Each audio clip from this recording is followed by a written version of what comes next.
end, they're all black, and there's some whites who stick their heads in. So immediately we have this larger context, the historical time in which that takes place, and the relationship between two quite different social groups, and the norms and the things that go on around the role of music in African American society at various times throughout our history. That is a part of what adds levels of complexity to this. Likewise, the Baroque music, the period in which the Jane Austen piece is taking place, the court, the larger political context, who gets to be in the dance, who doesn't get to be in the dance, the subtexts that are going on as they're talking to each other, the kind of gender relationships that exist at that time. It brought to mind for years when I'm in town in Minneapolis, there's a great little bar near the University of Minnesota on the West Bank that has a Monday night jam. Willie Murphy is an old wizened musician that produced stuff for Bonnie Raitt and Bob Dylan in his early days. And they have a jam on Monday nights. It starts with Willie, who plays guitar and piano. He's got another keyboardist who comes and a drummer. And then the rest of the evening depends on who else shows up. And so there are nights when there are additional guitarists, there are bass players, sometimes there are sax players who come, there's a great trumpeter who comes sometimes. People will sometimes come in pairs. And there are different dancers who come. There are a couple swing dancers who are very good, and so when they come and they want to show off their stuff, they play swing. They play a lot of blues. And so the interactions between who shows up, it's a very emergent situation, and every Monday night is different. We never know who's going to be there. Sometimes it's just Willie and his guys. Other times I've seen 15 musicians crowding the floor. Folks are in town, the word gets around that folks are coming, and a whole bunch of people show up. And it's not unlike, there's another bar that comes to mind, Famous Dave's, that has swing, and they, on their swing nights, begin with instructions for newcomers. And so how long that goes on and what the evening unfolds like is how many couples come, what their levels of expertise are. Some are beginners, some are more in the middle. And then there are a few experts, people really experienced with it. Sometimes there are a lot of experts, sometimes there are a lot of novices. So in the evening unfolds differently depending on what those mixes are and the relationships between them. So part of what this runs through each of your presentations is what happens when we expand the context with which we're understanding things, move beyond the bounds of looking at a narrow focus and begin to look at the larger dynamic systems within which these things are happening and the different purposes. So in that sense, I think I would make the argument that any one of the kinds of dance you did and pulled out, depending on context and purpose, could be developmental, could be formative, could be summative. You can have a dance contest for any one of those. That's a summative evaluation, winners and losers. When people are learning, it's formative. It's developmental when the whole experience is open to who turns up, what they want, what they're going to play, and the interactions between whoever the musicians happen to be and whoever the dancers happen to be. And the whole evening becomes improv. But at the core of that, and the piece that I really love that you picked up on in the Dance Illustrates, that distinguishes developmental evaluation as well in particular, is that it is relationship-based. So there is the dance that goes on, and Randy opened by describing the dance at Lumina between the evaluators and the program people and getting to know each other and figuring out what they were about.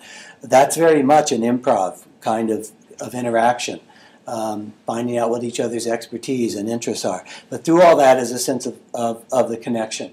And part of what distinguishes different approaches to evaluation is that we have methods-driven approaches that really focus on getting the methods right.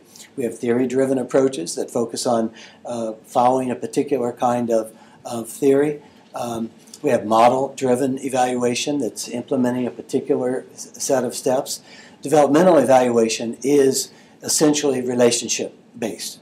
And how well it works and how it unfolds and the complexities it engages with is that dance within changing context between the intended users and the evaluators.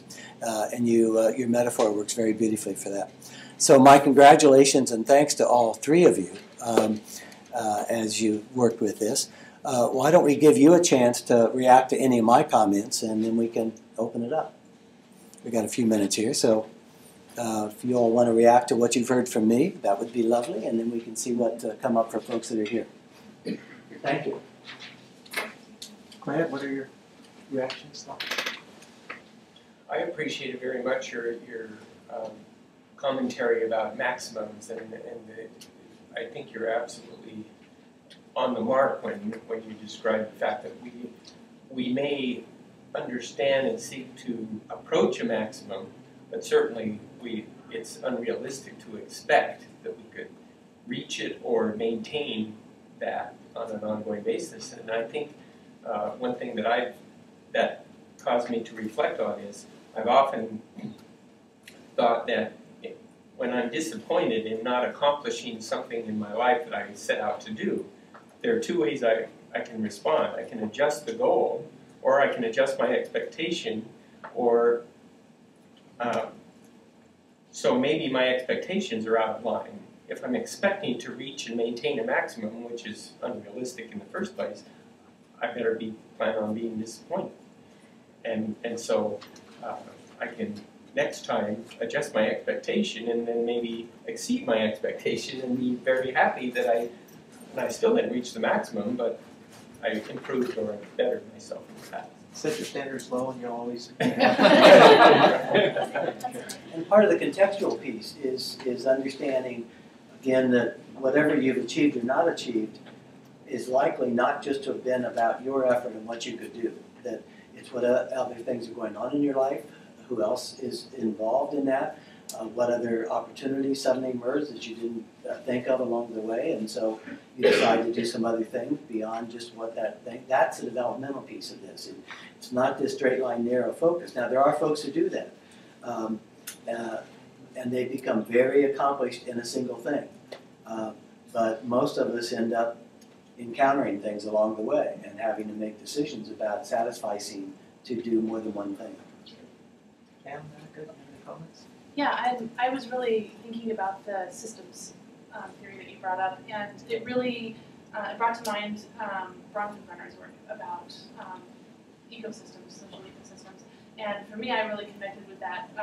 I'm kind of a Bronfenbrenner fangirl. I don't know if it's one of those, but the idea that we think we understand people's context. We're like, oh, well, this school is in an inner city location with a lot of minorities, so they'll be like this. And this school is in an affluent, largely white suburb. And we think we understand the people based on that. But when you look more closely at individual people's lives, it's not just this system. They have their microsystems, and maybe that's their family culture, their religion, their ethnic background, their socioeconomic status. And then these things are like little wheels turning, interacting with each other, and that's the mesosystem. And so, one student living right next door to another one has different things going on in their lives. And then they've got the larger systems of the community around them, and then even larger general culture. And so we've been looking at things so long, trying to understand how this context works, when really it's not one thing. It's revolving little spheres interacting with each other. And for me, that really kind of translated as systems theory too. And it's not just one elephant; it's this whole herd in a greater, wildlife reserve in a country, and then there's all these different things to take into account, which makes our job even harder. But so maybe then your world with the rings around it becomes a solar system with other planets pulling and comets hitting it. We can just keep going. Satellites flying out of the sky. Kathy, do you have any thoughts? Yeah, I really liked that you brought up the historical context of some of the dances, because I really loved that the Baroque dance, was formative, summative, which is kind of historically